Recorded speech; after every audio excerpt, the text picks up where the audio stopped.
Okay, hi. Thank you for joining us today here at this very somber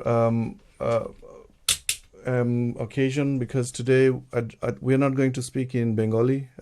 My usual language is Bengali. I speak in Bengali, but today we are only going to be speaking in English because we have with us today um, a French author, French composer, Philippe Bruno. I'm going to introduce you to him shortly, but before that, I just want to kind of introduce you to explain to you the reason for our discussion today.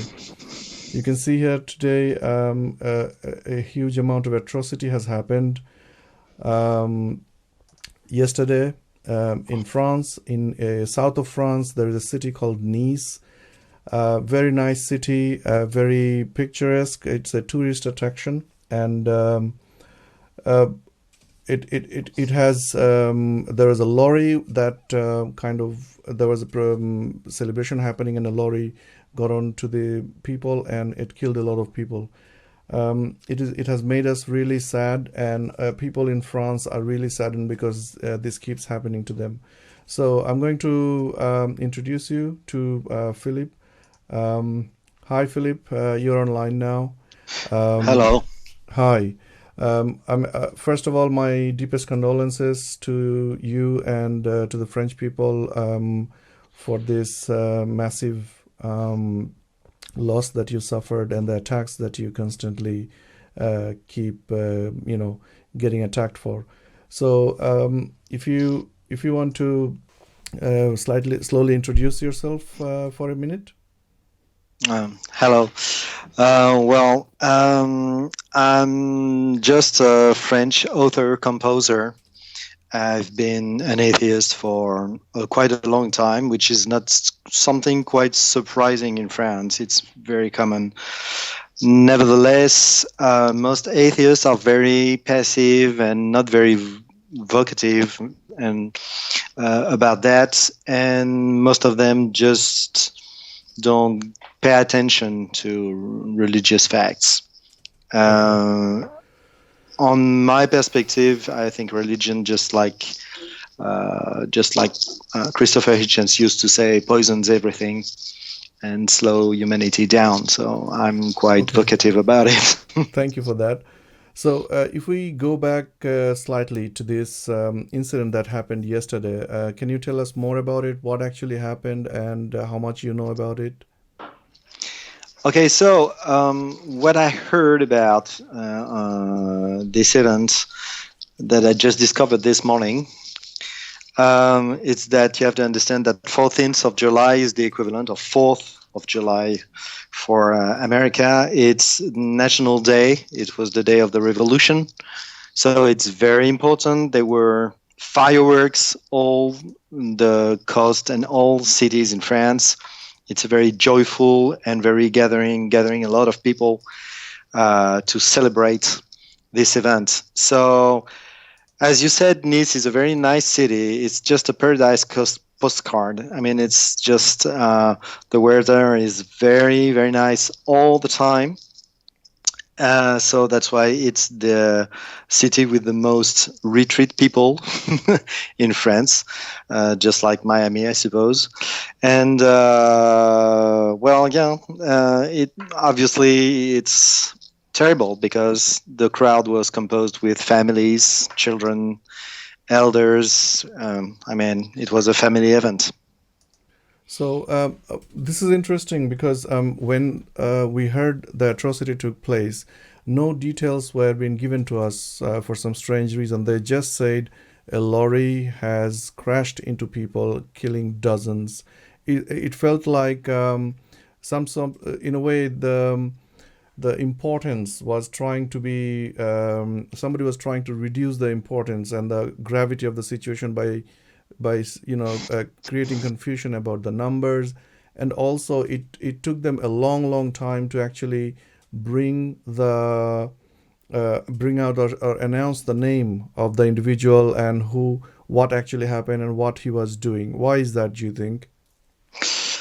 Well, the fact is that there was quite a doubt about the identity of the guy, saying that he was Franco-Tunisian, saying that he has nothing to do with Islamic radicalism, etc., etc. This morning, we just had the portrait of not even a gangster, a guy who had some just problem with justice just because he was violent with people in general, but no such thing as radicalization. And even the DGSE, which is the French FBI, didn't have any file on him to make it under surveillance. So he wasn't considered as a potential terrorist, not even.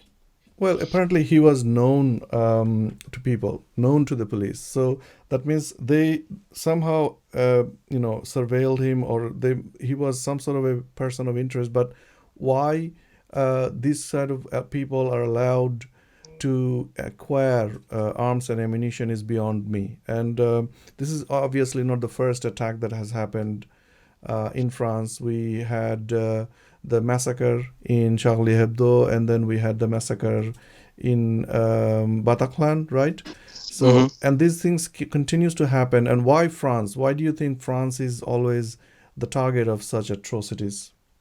Okay, so many questions. Okay, so I'm gonna try to sum it up. Okay, it seems that the profile of the guy is quite different from the other ones.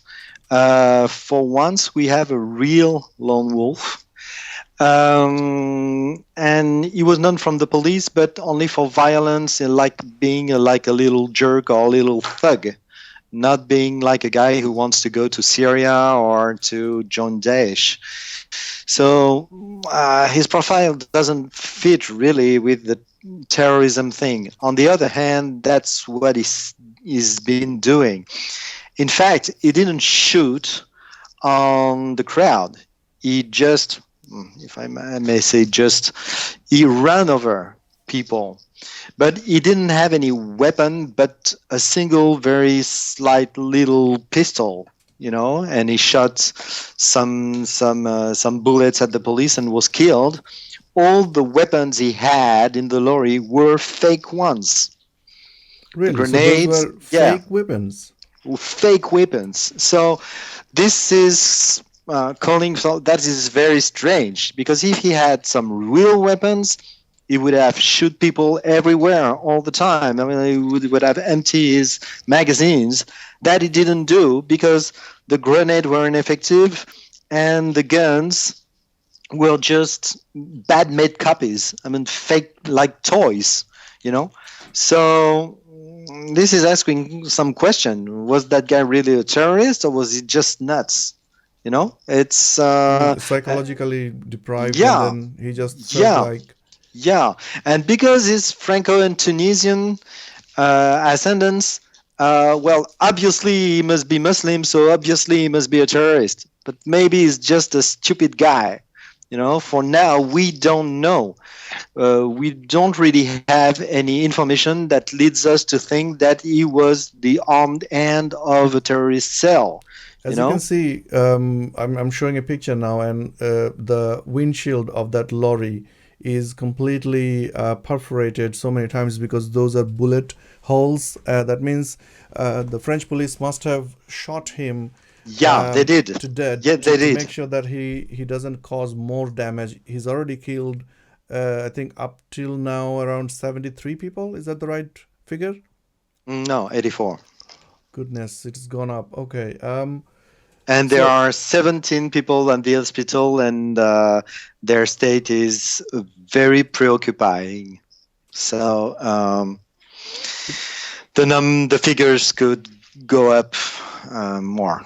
I mean, it looks like it's like a barbarity. So, the most nice place that you can see in Earth, like Mediterranean, and is it called Côte d'Azur? That Côte area, d'Azur.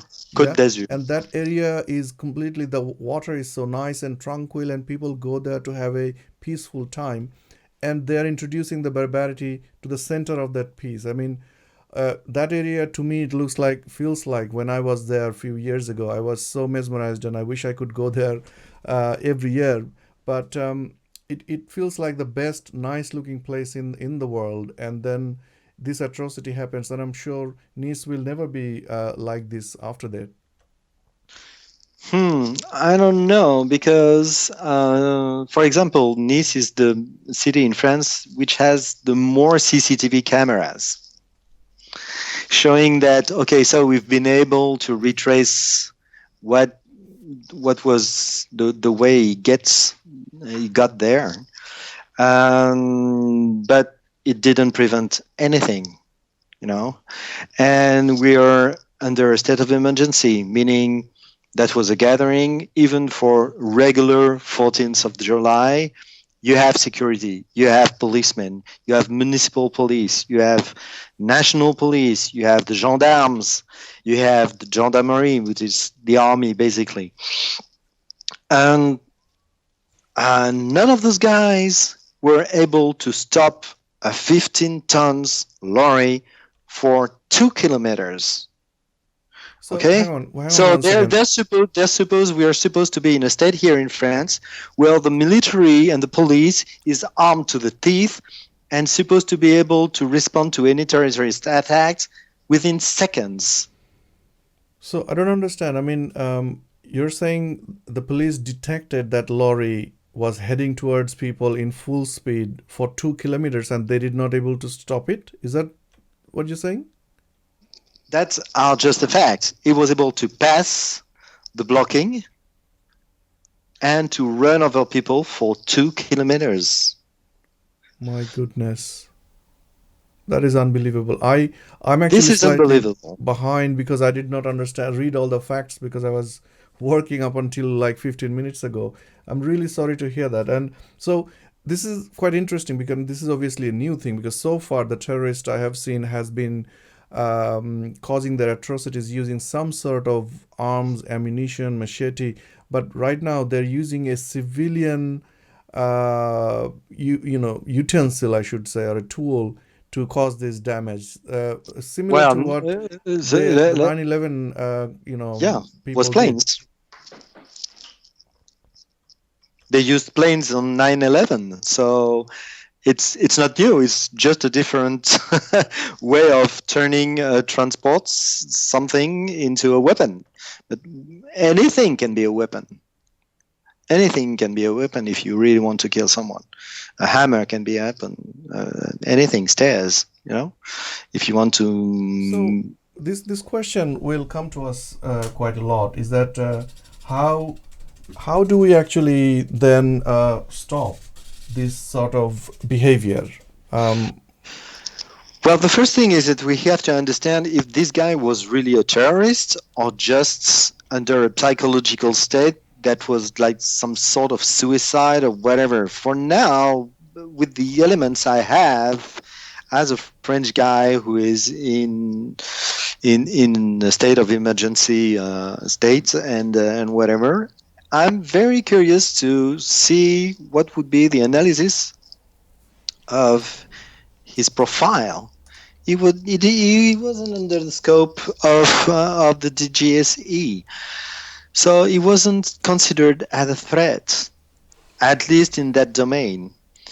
So what does this mean? That random guys are going to snap and do sort of things like this? Well, if it's the case, nothing can protect anybody anywhere. okay, so this is where I'm going to point. The word you used, the guy just snapped. Why do you think Islamist extremists generally snap? I mean, why do you think that happens? Okay, so first, I insist we don't know if he is an Islamist. Okay, That's I'm assuming. So, for example, let's first, for a second, let's assume because even if we take this incident out of our scope, if we think about all the other incidents that happened, I'm just trying to come to a understanding or reasoning that why Islamist extremists do these things and what makes them do these things. because they feel entitled to. That's it. That's in the culture, in the religion, in whatever. It's it's so wide. All the reasons that can lead someone. Um, Egoism, for example. I'm nothing. I want to become someone. I'm going to be a famous terrorist. Some guys go for that in Afghanistan to learn how to keep people to make themselves a name. I mean, it's just like I was thinking about it today as an author. I was just like thinking about writing a book that would be called Narcissism, because that's what it is. It's narcissism. I want to be the cherished of God. I want to exist in the eyes of the world. I want to have a destiny. You know, I want to make history. It's all I see in those behaviors is just this narcissism. So, I mean, if we are to think about what goes on in those extremists' head, I mean, you talked about narcissism, but surely a normal person, for example, somebody who has got proper, secular education or even normal education, would not consider killing somebody in that manner. I mean, surely people wants to be narcissistic because it's very normal for people to be feeling that way, that they want to be, feel good about their own selves. But what makes these extremists feel righteous and, as you said, entitled to kill others in such a manner? I mean, what makes them do those things, you think? Because they are told that they are entitled by other people. Obviously, they find scriptures or people around them that gives them the feeling that they have the right to judge and they have the right to execute whatever they call them: infidels, Jews, Freemasons, faggots. You know, it's always the same thing. They did. You have to have a target to hate, and then you well, yeah, you live in hate and you have to let it explode one day or another. And some people provide the way to explode to those people, and they use their anger and their hate and their narcissism So to you're saying that it's possible somebody is uh, growing them up, or somebody is grooming them from a very obviously beginning, and obviously then educating them and giving them the wrong education to begin with, and then they're letting them out in the wild, letting them carry on these atrocities. That means there is a problem with some sort of education system. So if we think that this education system is happening, for example, other parts of the world, that where government control over education is not that tough. So what can we do? That would be my question: is what can we do to make sure that throughout the world, this sort of brainwashing educational system is seen as a criminal act, and to contain and control these things? What do you think? well, just by saying it. That's the first thing. When you start to say that the kind of education which is provided by religion put people in a state of dependency of other people and put them in a situation where they have no clue about the the the social environment that they live in, the country they live in, the country they are supposed to be part of. Well, if you feel like a stranger in your own country, wow, that's a problem. That's a So real problem. let's, But I want to address something, excuse me, just yeah, a carry little on, about please, please the do. vocabulary you used. You said the educational system. I'm sorry. That's not the mission of school to educate people.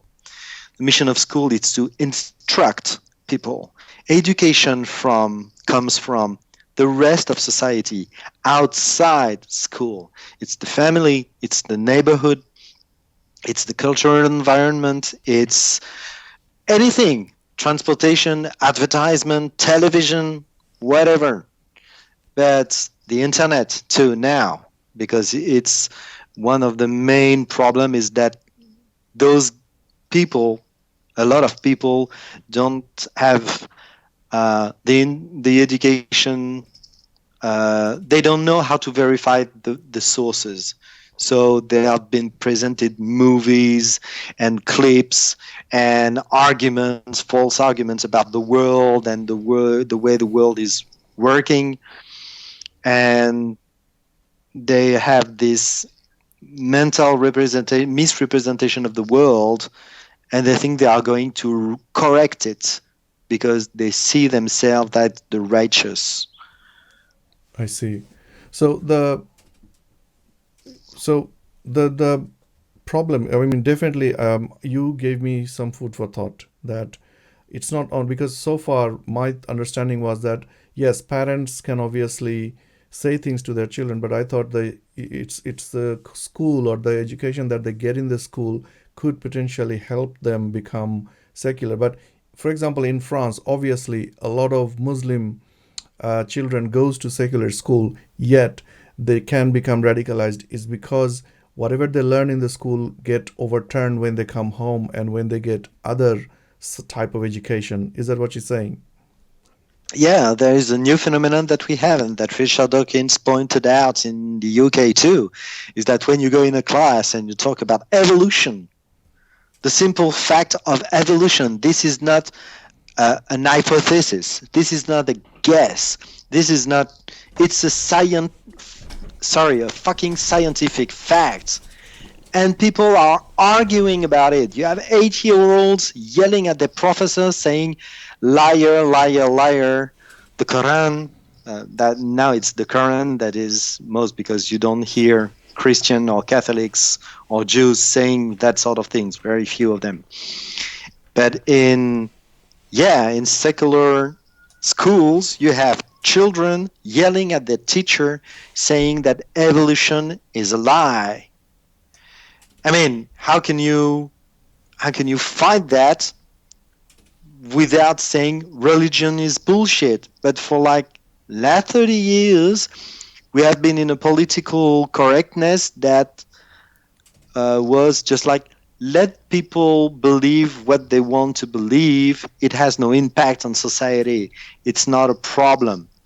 Well, in fact, it is, because now children believe the earth is flat and that vaccine doesn't work and whatever bullshit of that sort.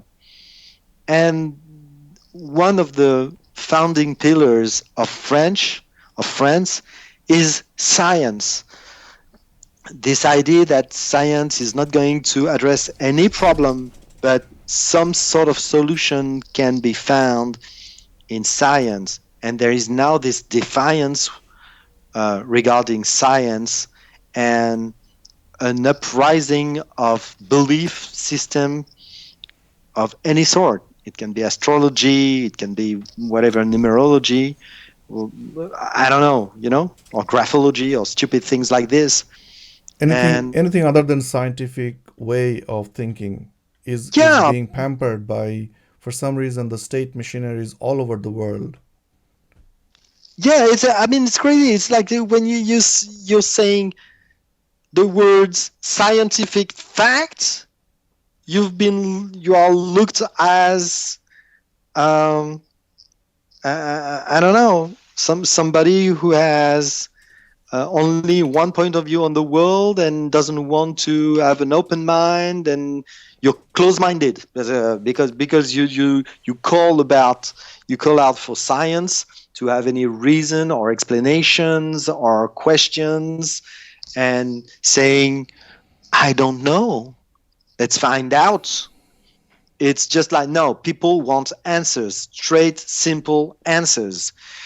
And they are given some answers by the wrong people. Well, this is my question, and this is my.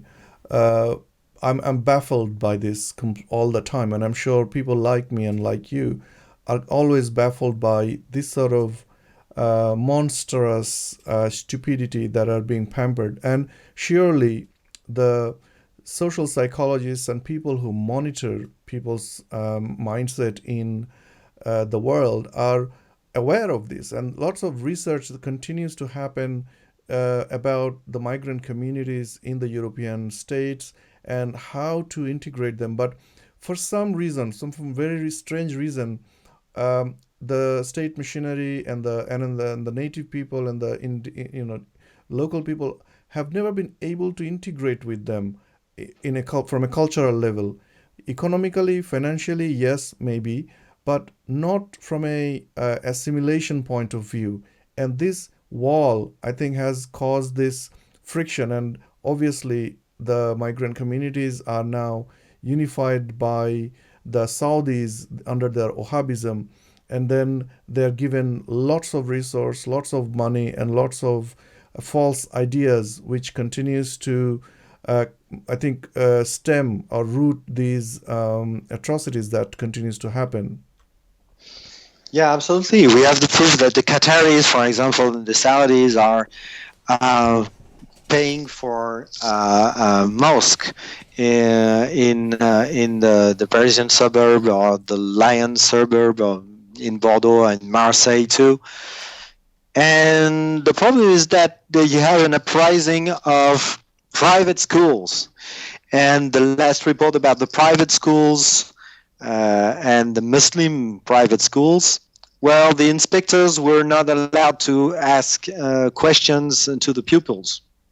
So it's a very strange way to be able to state the knowledge of the students. I don't And understand. I when mean, I think by law, the French state has right to monitor and manage a French citizen's child's mental well-being and growth. So okay, if we, is it not right? basically you have three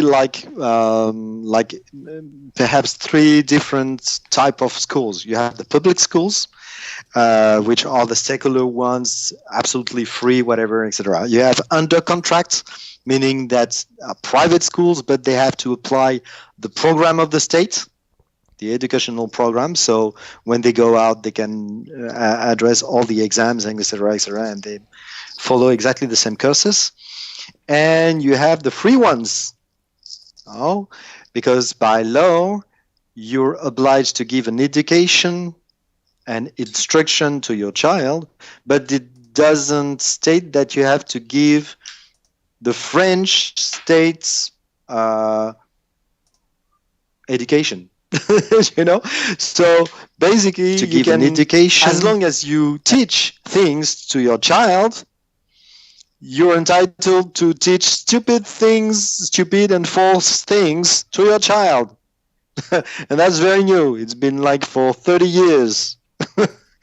And well, the last investigation that have been made in those schools, the results were appalling. The students were barely able to write and speak and read in French. They were just reading Arabic. I mean, crazy things. They didn't know who was the president of France. I mean, they didn't know nothing about the constitution and, So and they were. the way the government works. Can It I was ask absolutely something? crazy. Can Yeah. I ask something here? I mean, when was this report published? How long the French authorities have known about Like this? 3 months, something like Three this. months ago. So there has Three, been three some or sort 2 months. of investigation. Do you know what sort of actions the French authorities are now going to take to reverse this error and this state of, a problem of children's mind? Well, they are considering what would be the best way to address this problem while not losing Muslim votes, Wow. So, basically. so they're more interested about Muslim votes. Yeah. My goodness, that means this political incorrectness, I should say, and prioritizing vote and power over society and culture has caused, I think, not only France, but the other parts of the world a huge loss. Don't you agree? Yeah, I do. It's we have socialist and communist towns where it has been proven that the mayor was talking about the most prominent Islamist people in the community. And the bargain was this: we need a mosque, we want a mullah, we want an imam, and we want to choose the imam, and you're going to give money with the NGO for this NGO and this one, and we assure you that the community is going to vote for you. Wow, this is mind-boggling. I mean, I must say, this is knowing that French people are more, how should I say, more secular, and they value the secular principles. Yet, knowing that the allowing the Islamists grow would actually cause more trouble for the country, they're actually still allowing this to foster and continue to grow. Are you saying that? Yeah, absolutely. But it's been the political way of sustaining your chair when you're not sure to win the elections on the local on a local level. And well, we're seeing the effects now. But now that it's known, something is sure is that all those guys are going to lose all the elections. They can be socialists, they can be communists, they can be on the traditional right. All those cases, I can assure you that we know that Marine Le Pen is going to win the elections in all those cities. That So, is for sure. so who's going to actually win? Who, the people who are supporting this Islamization or opposing this Islamization? No, the far right Okay, on the so next election, because people are so mad at what they discover about what the towns have been doing right. uh, to keep people in place. Okay, so as you know, in England recently, there has been a referendum to leave the European Union, and one of the factors were immigration. And although they said about immigration, but I think part of it was about Islamization and the fear of losing the British culture. And as a result, people 52% of the people say that, yeah, we don't want to remain in European Union because Turkey was going to join, and obviously there were other issues, but I want to kind of focus on the Islamization issue. And we can see that Brexit happened, and now inside the Conservative Party, the far right type of people seem to have gained some sort of power. And you're saying that this could continue to happen throughout the other European countries because of Islamization? Absolutely, obviously. So I'm going to give you two examples to rebound on your what you said about the Europe and Turkey.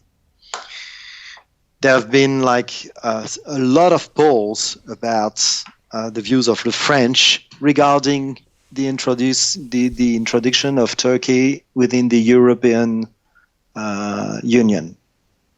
Well, it's like 75% of French people don't consider Turkey as a European country. They do not. They don't want it in the European Union. That is for sure.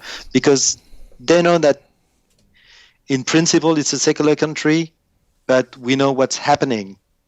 Okay? Yeah. And Islamists are in power, and we see what you see in every country where theism is in power, whatever the god they claim to. So that's the first thing I'm going to say.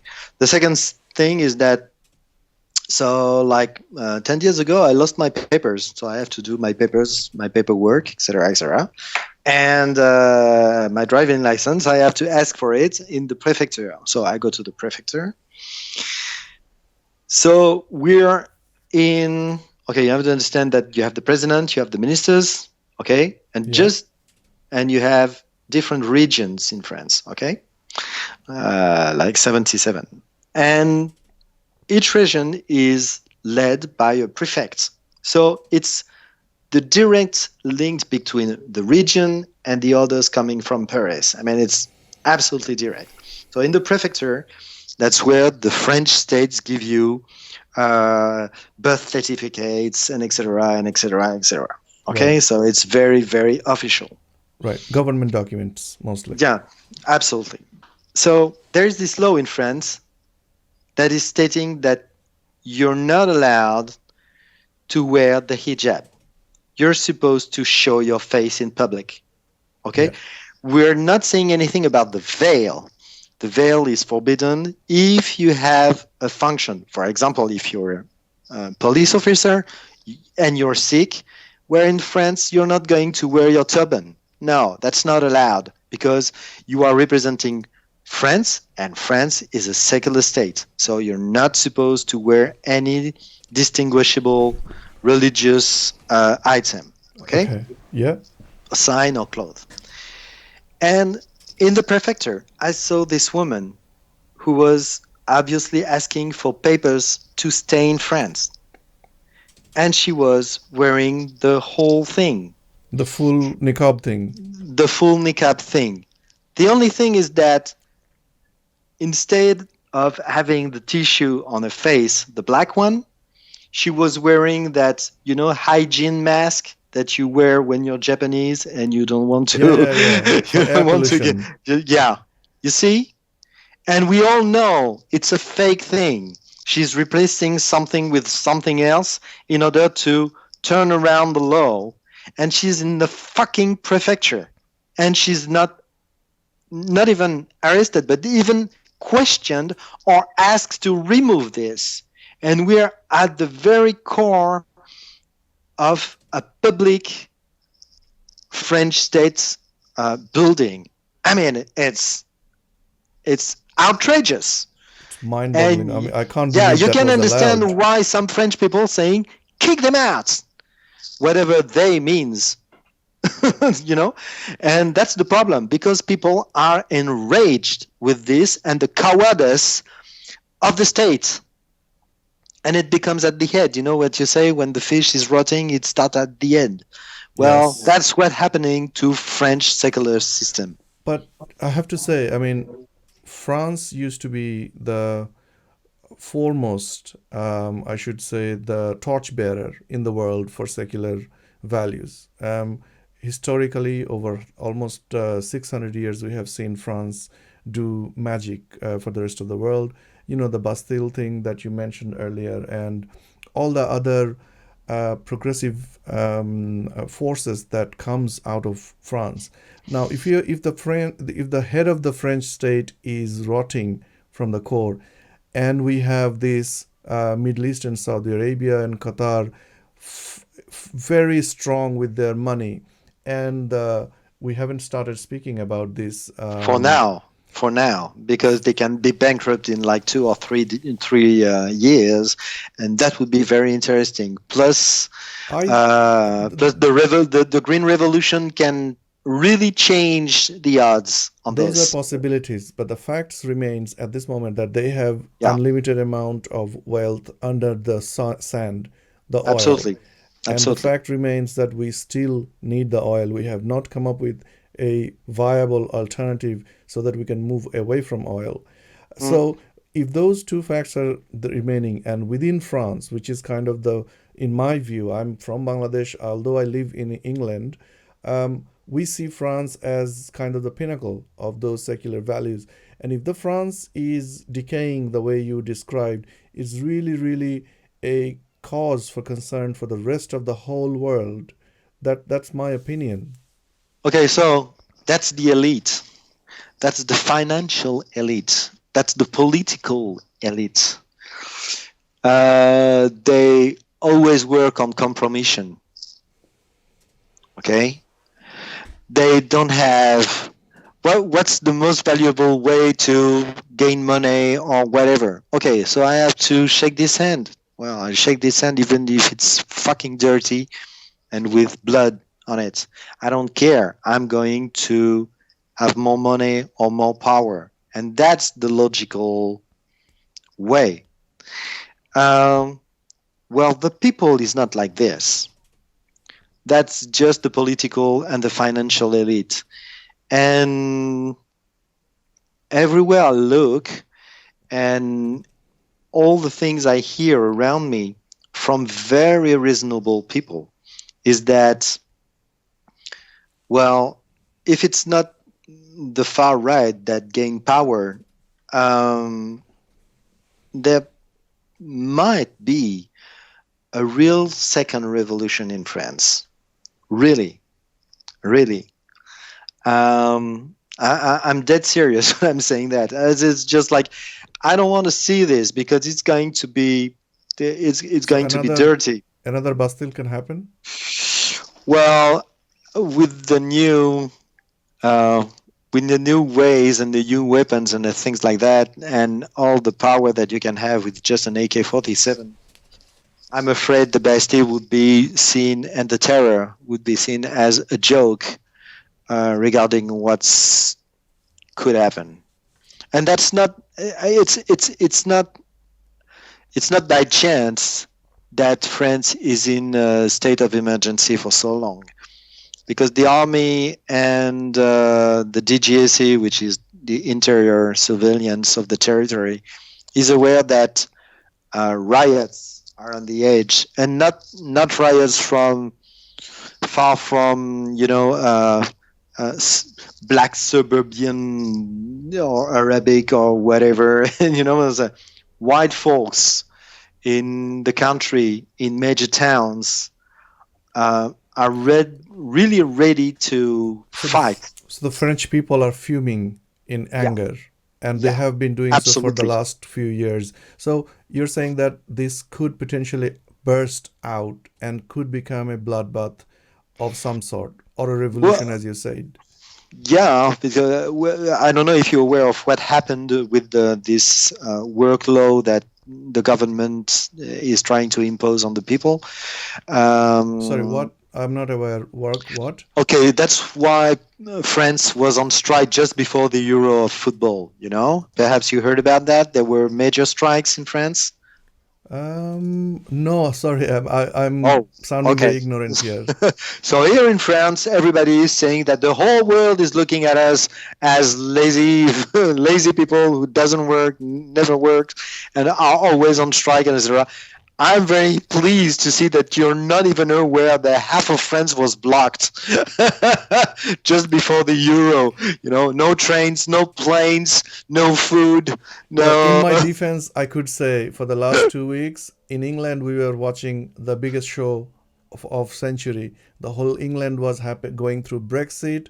All the Yeah. political parties were melting. So we had our kind of Yeah, heart it full. was kind of simultaneously major events, but it's been like okay. So there have been some pacific protests in France and in places, and it was called up nights. So people were just standing in places at nights, just standing there doing nothing, and there have been some very violent events with the police who used force in a very very brutal manner. Really, it was really brutal and really not really respectful for people, and elders and youngsters and etc. have been gassed and shaked and So kicked. the state was using force Yeah, to come down to hard on the people who were protesting. yeah, protesting about this law that is kind of anti-social law. Really, it's giving the enterprises and the corporations a lot of rights to fire people very easily, to impose big days of hours. Like you can work like for 14 hours. I mean, it's just like, are you serious? It's just like no, no, we don't want that. And the government is passing the law on force, and so people are really angry anyway. But what happened in Paris before gave a very good reason for to the government to put the emergency state, and so it was much more easy for them to control the social movement or to try to control it. But I mean, this is France we're talking about. This is not Yeah, just yeah. Bahrain No, or this is Bangladesh where. crazy. This is crazy. This is crazy. I mean, it is appalling. We're talking about France, yeah, absolutely. We're not talking about the Southern American states. During the, I mean, we are at this of tyranny. Yeah, yeah. We're on the edge. We're on the edge. But what's interesting is what happened in Nice is showing that the state of emergency doesn't protect anyone from anything. And that's a very good argument to ask to stop it right now. And we'll see what the government is going to do. But if it doesn't comply, I'm afraid things are going to get worse. I mean, And yesterday's when all these things happened, we saw a lot of militarized movement, and we thought they were there to protect the people. But I'm quite surprised to hear about what's been happening for the past few months now in France. That means this militarization is not only to not to protect the people, but also to contain and control the people, which is. But my concern is now that last time when this sort of revolution happened, and in fact, revolution is usually related to the leftist movements, the Marxist movements. But in this case, we have seen, in my view, that Marxist type people has been helping the Islamists in some way by justifying their murder by saying that this is a result of colonization. What do you think of that? well, it's not even the far left, huh? It's even in the socialist party you have this kind of bullshit talk, and you have these stupidities. And well, that would be one of the explanation of the massive report of voices in elections from left to far right, because the far right is playing easy on this one. They're saying we're going to make France great again. If that recalls something, Yeah, that recalls something. you see, and that's exactly the same type of talk because of the cowardness of the political representatives who are just unable to say, and they're always talking about don't do reductions and don't do regroup, and all Muslims are not bad people or whatever, etc., etc. It's just like saying, well, look at those Ku Klux Klan guys, they're not Christian. Come on, they're wearing the cross everywhere, they're burning a cross, they're talking about Jesus Christ, etc., pretending that Islamist terrorists are not Muslims. It's just saying that the KKK is not Christian. It's stupid.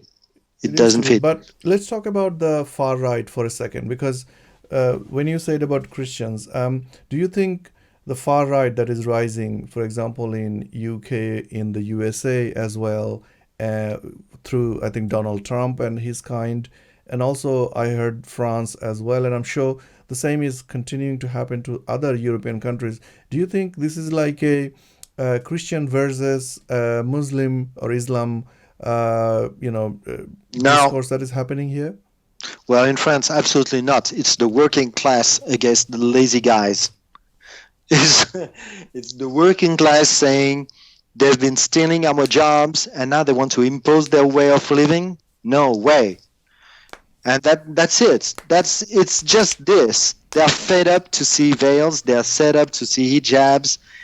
They say we're in France. Respect France. Okay, And that's so it. It's the working class. They used to be communists, you know, yeah, and they're in poor towns with like um, past miners towns that are broke down with the steel confection and that sort of things. So Uh, just to summarize and kind of simplify this for my own self, what you're hmm? trying to say is, um, we know that the Europeans generally are very hardworking people, right? And the hardworking people who actually builds the country and actually runs the country. And the moment you said lazy people, we're talking here about the immigrants, especially the Muslims, a lot of them who are on state benefit, and the same is here in the UK as well. And there is this criminal atmosphere where they claim benefits from the state by saying that we don't know the language, we can't work. And you're saying this is the same as happening in France because they actually don't work. And that is make and then on top of that, obviously, these veils and all this Islamic bullshit is making the local French original people more and more angry. Yeah, because even if it's stupid and it's wrong and it's false, because the vast majority of immigrants are hardworking people. They are just doing the work that French people don't want to do anymore. So call them lazy. It's a part of the vocabulary that it is used to ostracize them. It's not the reality, and obviously there is a very few margin of people who use the system. Among those guys, there is some immigrants. But the fact is that the way people, it's just like, I'm sure you know this poll that has been done in the UK, and they were asking people what was the part of immigrants in the British population, and between the reality and the perception, there was this huge gap. Well, it's Right. the same in France. No surprise. People have this impression to be invaded, even if those neighbors are here for like 40 years. I mean, it's I see. suddenly there is signs that gives the impression that yada yada yada. But it's not the reality, and that's the problem. It's the hardworking people have the impression that the immigrants have it all, have it easy. It's the same discourse everywhere, and people from the far right are playing on this one, saying Hmm. you're French, and because you're white, you're not going to have this job. You're not going to have this I apartment. see. So they are enhancing You're people's the fear. benefits. Yeah, obviously, and jealousy, and anger and resentment, and that's it. And it's growing and it's growing and it's growing. And on the other part, you have this political discourse that you have on television and whatever, etc., who always try to diminish the responsibility, for example, of the religious leaders in Islam. When you have an imam saying bullshit things, no one is standing to say, you saying bullshit, get out of this mosque. No one. So the guy can continue with his hate speech about Jews, about gays, about music, about, I mean, it's crazy. Well, And this is we, on this note, I can actually tell you a bit of a good news in a way that is happening in Indian subcontinent for the last few days. I don't know if you know that in Bangladesh, a few weeks ago there has been a similar type attack where a bunch of extremists took hold of a cafe and killed some foreign nationals from yeah, Italy and from Japan, I think. yeah. And the problem is that in Bangladesh, this sort of exact thing has never happened. Although it has happened throughout the world, in Somalia, in other parts of the world, never happened in Bangladesh for the first time. And interestingly, Bangladeshi people, the general Muslim people, have suddenly started to realize that the discourse of hate has real impact on young people's mind. And now suddenly the the hate preacher, one of the hate preacher, well-known hate preacher called Zakir Naik, I don't know if you heard of him. um, he is a Saudi agent and he runs a huge media group inside India that has global audience, millions of billions of viewers. Suddenly, this guy is under fire from all of the state, all the media has suddenly pointed fingers at him, that this is the guy who radicalizes people, not directly but through his sermons, and people follow him. The young people actually, the atrocities, the extremists who caused the atrocities, respected him, and it shows on their Facebook page. So suddenly this Zakir Naik is now under scrutiny, and he was in Saudi Arabia. He was supposed to come back to India because he's an Indian national. He did not come back to India. He actually fled the Saudi Arabia and went to somewhere in Africa. And today we learned that he's never going to come back to India until and unless this thing settles. Moreover, the same has happened in Bangladesh. His television channel has now been banned inside Bangladesh. All the hate preaching that is available in YouTube, authorities are now working with YouTube authorities to remove those hate preaching YouTube videos. And a lot of things are happening suddenly. And it looks like some people have just woken up. Although we, the atheists, have been saying this for years now. And by saying this, we were somehow, what do you call them, Islamophobing, and all these nasty words were being used against us. In fact, the left joined that bandwagon of blaming us, the atheists, who were also getting killed. And interestingly, only today, we've started a campaign inside Bangladesh, because these are the three that you see on the screen now, are the three extremists also who are Bangladeshi grown and does the exact same sort of hate preaching inside Bangladesh. And one of them is already in jail, the middle guy. One of them is hiding in USA. One of them is hiding in Dubai. Hopefully, government will do more about this sort of people. The reason I had to say that, because you were talking about the mullahs, the imams, continue to hate preach inside their religious institutions and the migrant communities areas, and nobody says anything to them. Even the government, who should be saying to them, hang on a second, this is against humanity and you're not supposed to say these things, because there is implications on young people's mind and they can take things literally.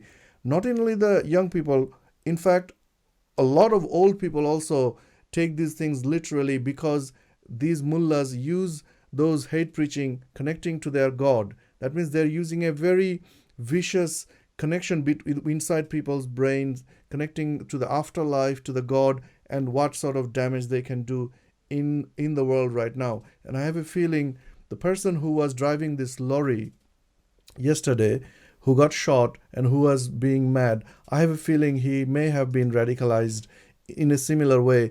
And people like him are all over the place. And in fact, the rest of the world needs to wake up to this sort of mental illness throughout the world. And the biggest manifestation is obviously ISIS that we see now.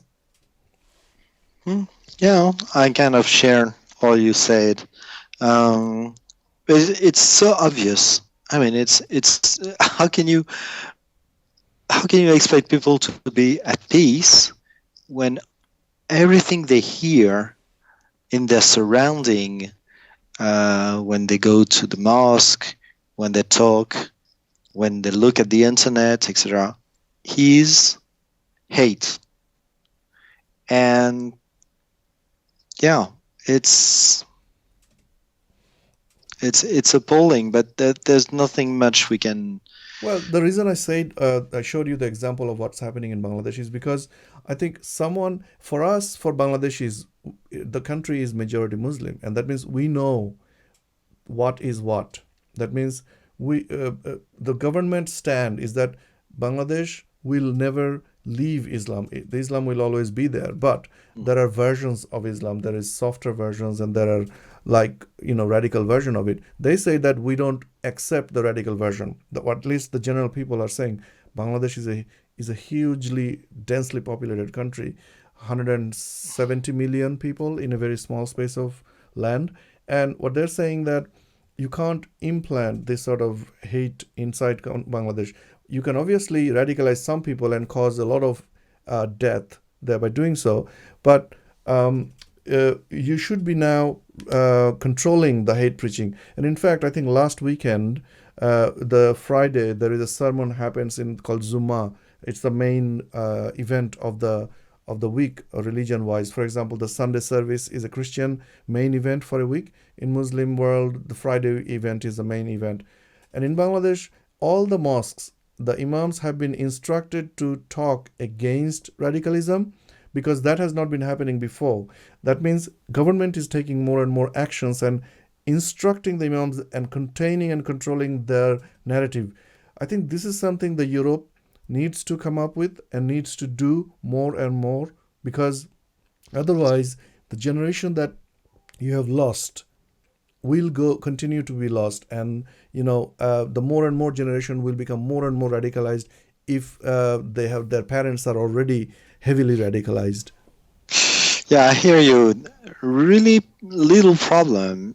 Those countries are, even if they claim to be secular, run by clerics, right? In a secular country claiming to be secular, run by secular people, telling people what they are ought to say in their religious practice would be regarded as an intolerable neo-colonialist, No, Bangladesh is not actually not Bangladesh. Just to clarify, Bangladesh is not run, at least yet, by clerics. Although they may have a power, but they have a big power. They have power, as in they have bargaining power. For example, they bargain with the government sometimes, and they say, for example, we wanted to ban a freedom of speech curtailing law, but they had a bargaining power, and government said if anybody is seen saying things about the prophet, derogatory comment, they will be jailed. But still, the clerics can't go and kill them directly. Obviously, they can do it criminally, but not as a state sponsored action. So it's not run directly by clerics. But I think there has to be some sort of middle ground where this sort of hate preaching cannot be.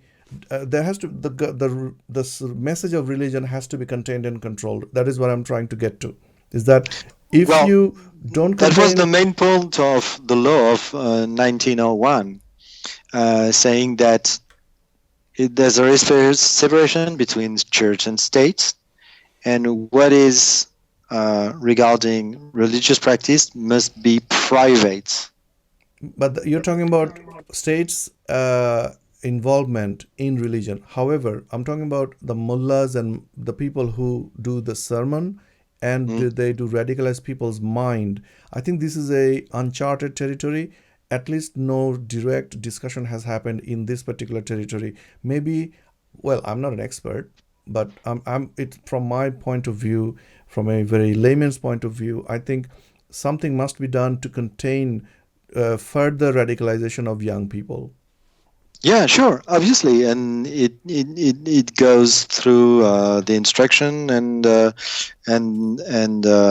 sermons and etc. and the control of the imams. The problem is that anyone can claim to be an imam. So there is no cleric like in the Catholic Church or with the Jews, and you have an authority, and when the authority says la la la la la la, it goes down. Well, I remember just after the Paris shooting, there was a very moderate imam saying those people, well, the terrorists don't represent the Muslims. Please understand that Muslims are as touched as you are. We are French before being Muslims and whatever. And one of my co-workers, who is a youngster, who is a young Muslim, is a white guy, okay, converted.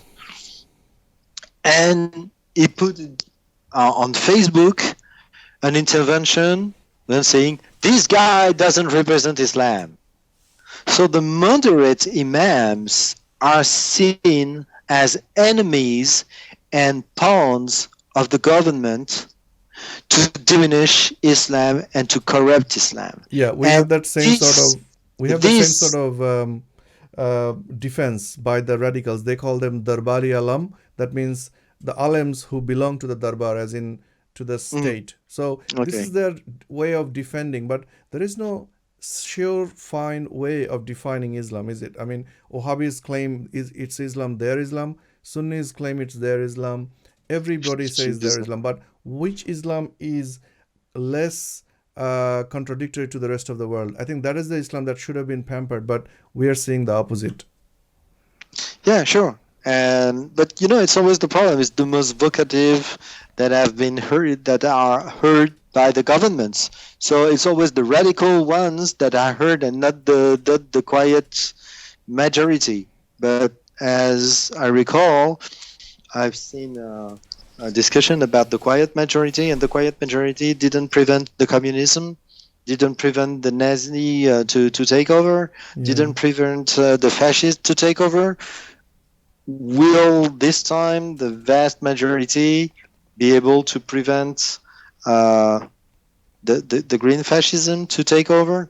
I don't know, but people start to realize that is a real danger. And I think the real people are much more aware of this than all the leaders up there. And I guess that if people sense that the danger is really there, they're not going to wait for orders or the sentiments of the leaders. They're going to take action, whatever. And perhaps the far right promises of this is that, for example, of the imams, every imams who have been showing hate speech or hate actions or talking for polygamy or whatever, saying, oh, it's in the Quran, so it's allowed, something like that. Well, the far right is promising something. We are going to kick them out. Sure. And if they are French, we are going to take away their French nationality. They're going apatrides. So that's the promise. And people are hearing this and are just like, I may consider. This is quite disheartening, situation here. Yeah, absolutely. So I think we have already spoken for almost an hour now, and I sure would love to speak to you, but Facebook only allows us, I think, very limited time. And I can see there has been a lot of comments made, but I can't really, first time, we can't really read most of them, and I think I've covered some of them. So I don't think we can discuss one of the comments. Maybe later on, once this is over, we could potentially go and read the comments, and you can make some responses if you like, if the questions that were directed towards you.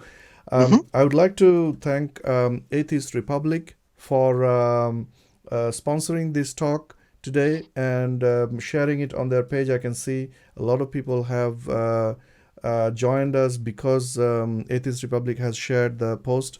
I'd like to thank Ali for doing that. I hope. Thank you so much. And both of us are members of Atheist Republic, and it's been a really good pleasure speaking to you, Philippe. And I hope we can talk in future, but in better circumstances.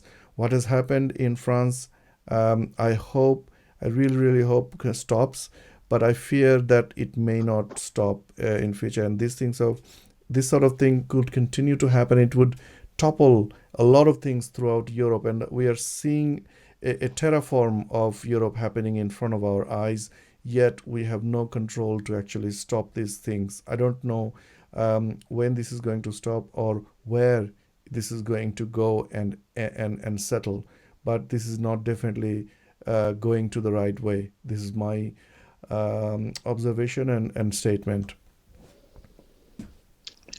I agree. It's going to be very difficult and very complex. So if you want to say anything to the people, I can see almost 85 viewers at the moment, and this will remain in my wall. I will try to upload this on YouTube. Do you want to say anything as the last comment before we wrap up today? Well, I don't know. Thank you for the sympathy and for the condolences. Sorry. And French people will still be French people. Wine and sex and rock and roll. We sure hope so, because we do look up to, at least certainly revere the French people for a lot of things, and I would love to see, at least in my lifetime, I don't want the France to change the way I have known France. So, well wishes and stay safe, and all the best for until next time we see each other. Thank you. Thank, thank you.